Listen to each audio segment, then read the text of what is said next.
Imagine un homme en 1970. Il a 32 ans. Il travaille dans une usine de fabrication à la périphérie de Détroit. Il gagne environ 9 800 € par an, ce qui correspond au revenu médian des ménages à l'époque. Sa femme reste à la maison avec leurs 2 enfants. Ils sont propriétaires d'une maison de 3 chambres qui leur a coûté 23 000 €. Leur mensualité de crédit représente environ 25 % de son salaire. Ils ont une voiture. Ils partent en vacances une fois par an, généralement un road trip. Ils ont un compte épargne avec 3 mois de dépenses par-dessus. Et à la fin de chaque mois, il reste de l'argent. Pas une fortune, mais assez. Assez pour respirer. Maintenant, imagine un couple en 2025. Elle a 31 ans, travaille dans le marketing, gagne 62 000 €. Lui a 33 ans, travaille dans l'informatique, gagne 71 000 €. Revenu combiné du ménage, 133 000 €. Ajusté à l'inflation, il gagne nettement plus que cet homme de 1970. Il devrait aller mieux. Il devrait construire un patrimoine. Il devrait être la génération la plus sécurisée financièrement de l'histoire. À la place, ils ont payé une réparation de voiture avec une carte de crédit le mois dernier. Comment est-ce possible? Comment un ménage qui gagne 6 chiffres peut-il se sentir plus fragile financièrement qu'une famille à un seul revenu il y a 50 ans? Cette question va transformer ta façon de penser l'argent, le travail et tout ce qu'on t'a raconté sur le rêve de la classe moyenne. Parce que la réponse n'est pas celle à laquelle tu t'attends. Le logement. Commençons par la maison. En 1970, le prix médian d'une maison était d'environ 23 000 €.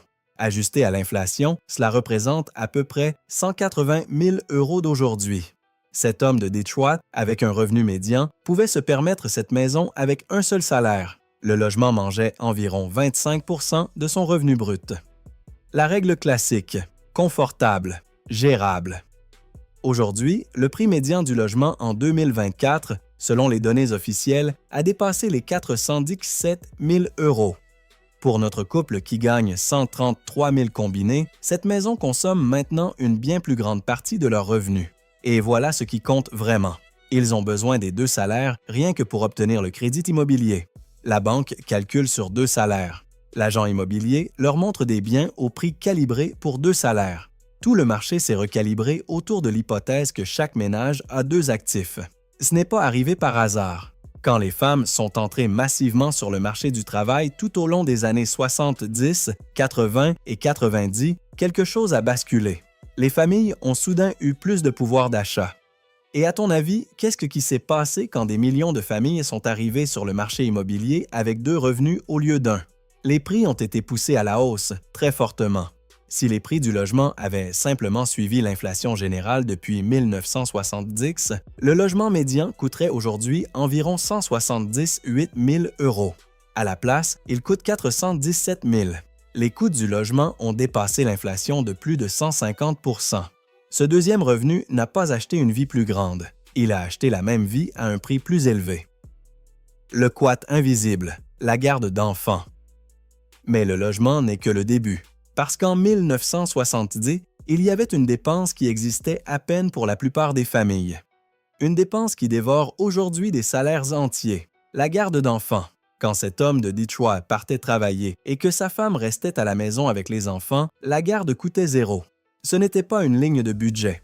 Ce n'était pas une catégorie de dépenses. Ce n'était pas quelque chose qui te faisait perdre le sommeil. Le travail domestique était géré à l'intérieur du foyer. Aujourd'hui, selon les données du secteur, le coût moyen de la garde d'enfants en 2024 était de 13 128 € par enfant par an. Tu as 2 enfants, ça fait plus de 26 000 €.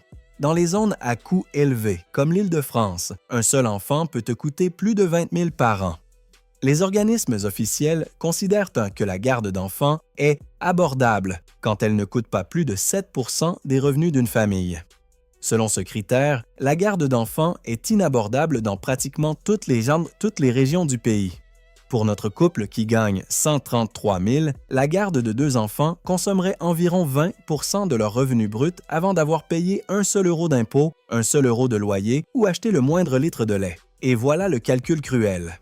Ce deuxième revenu, les 62 000 € qu'elle gagne, existe en grande partie pour payer la garde d'enfants qui n'est nécessaire que parce qu'elle travaille. Elle travaille pour payer le privilège de travailler. Décortiquons ça. 62 000 bruts. Après impôts sur le revenu et cotisations sociales, elle ramène à la maison environ 42 000. Soustrait 13 000 pour la garde d'un enfant. Il reste 29 000. Maintenant, ajoute un deuxième enfant. Encore 13 000. Elle est à 16 000. Ajoute les frais de déplacement, environ 5 000 par an entre carburant, entretien et stationnement. 11 000. Ajoute les dépenses de conseil et dépenses de confort qui viennent avec 2 parents épuisés qui n'ont plus le temps de cuisiner, de faire le ménage ou de gérer la maison. Les plats à emporter, la livraison, le service de nettoyage, les repas préparés. Encore 5 à 7 000 de manière conservatrice. La contribution financière nette de ce salaire de 62 000 € se situe quelque part entre 4 et 6 000 € par an. Ça fait environ 20 € par jour travaillé, pour un emploi à temps plein, loin de ses enfants. Dans les embouteillages, épuisé. La contribution financière nette de ce deuxième revenu, après impôts, garde d'enfants, frais de déplacement et dépenses de confort qui découlent d'avoir 2 parents épuisés, peut se réduire à presque rien. C'était la conclusion centrale de la recherche d'Elizabeth Warren en 2003, quand elle était encore professeure de droit des faillites à Harvard. Avec sa fille Amelia Warren Tyagi, elle a étudié plus de 2000 familles qui avaient sain déposé le bilan. Ce qu'elles ont découvert a fait voler en éclats la sagesse conventionnelle. Les familles avec 2 parents actifs avaient plus de risques de faire faillite que les familles à un seul revenu. Pas moins. Plus. Et ce n'était pas parce qu'elles dépensaient sans compter. Ce n'était pas parce qu'elles achetaient des bateaux et des sacs à main de luxe. C'était parce que leurs coûts fixes, les factures mensuelles non négociables, s'étaient étendus jusqu'à consommer entièrement les 2 revenus.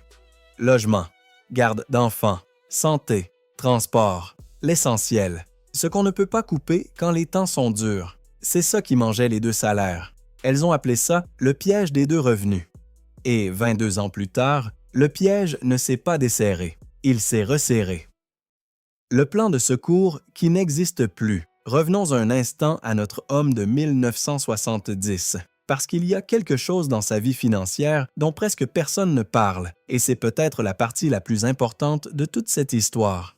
Il avait un plan de secours. S'il perdait son travail, s'il se blessait, si l'usine fermait, sa femme pouvait entrer sur le marché du travail. Elle pouvait trouver du boulot. Pas forcément glamour, pas forcément bien payé, mais un revenu. Ce deuxième salarié potentiel était une police d'assurance, une réserve, un airbag financier que la famille n'avait jamais à déployer dans des circonstances normales. La famille à double revenu d'aujourd'hui a déjà déployé l'airbag. Les 2 revenus sont entièrement engagés. Le crédit immobilier en demande 2. Les mensualités de voiture en demandent 2. La garde d'enfants en demande 2. Il n'y a pas de plan B, il n'y a pas de réserve. Si l'un des 2 perd son travail, tombe malade, craque ou doit s'éloigner pour n'importe quelle raison, la famille ne resserre pas simplement la ceinture. Elle s'effondre. Selon les enquêtes récentes sur l'économie des ménages, 37 % des adultes ne pourraient pas couvrir une dépense imprévue de 400 € avec du liquide ou son équivalent. 30 % ont dit qu'ils ne pourraient ça ne pas couvrir 3 mois de dépenses par quelque moyen que ce soit. Et ce ne sont pas seulement des ménages à faible revenu. Beaucoup sont des familles à double revenu qui gagnent bien leur vie sur le papier. Ils ne sont pas fauchés parce qu'ils ne gagnent pas assez. Ils sont fauchés parce que chaque euro des 2 revenus est déjà réservé. La famille à un seul revenu de 1970 avait de la marge.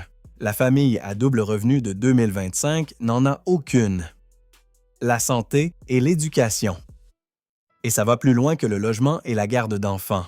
Parce que les coûts qui se sont étendus pour engloutir ce deuxième revenu n'étaient pas des luxes. Ce n'étaient pas des bateaux et des vacances. C'étaient les coûts fixes de base de la participation à la classe moyenne.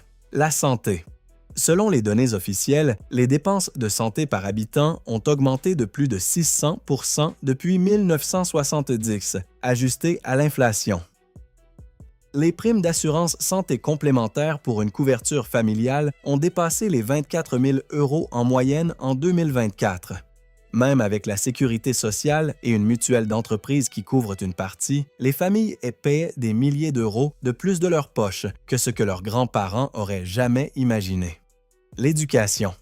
Le coût d'un diplôme universitaire de 4 ans a augmenté de plus de 1200% depuis 1980. Cet homme de 1970 pouvait raisonnablement s'attendre à ce que ses enfants aillent à l'université publique sans s'endetter de façon écrasante. Aujourd'hui, l'étudiant moyen sort diplômé avec plus de 30 000 € de prêt. Les parents qui veulent aider leurs enfants épargnent pour les études, en même temps qu'ils épargnent pour la retraite, en même temps qu'ils paient la garde d'enfants, tout ça en même temps, tout ça avec des revenus déjà tendus au maximum. Et puis, il y a ce qu'Elizabeth Warren a identifié comme le coût le plus insidieux de tous, la guerre des enchères pour l'opportunité éducative. La guerre des enchères pour les écoles. Les écoles publiques sont en grande partie financées par les taxes foncières locales. Les bonnes écoles se trouvent dans les quartiers chers. C'était déjà vrai en 1970, mais les enjeux étaient moins importants parce que l'écart entre les secteurs scolaires était plus petit et le logement moins cher. Aujourd'hui, la différence entre un bon secteur scolaire et un secteur en difficulté peut ressembler à la différence entre ton enfant qui a un avenir et ton enfant qui prend du retard. Alors, les familles surenchérissent. Les familles à double revenu, armées de 2 salaires, se battent pour des logements dans les meilleurs secteurs scolaires. Elles font monter les prix. Le prix d'entrée dans une bonne école publique, ce n'est plus seulement les taxes foncières. C'est un crédit de 400 000 € au lieu de 200 000. Tu ne paies pas de frais de scolarité, mais tu paies l'équivalent des frais de scolarité intégrés dans ton coût de logement.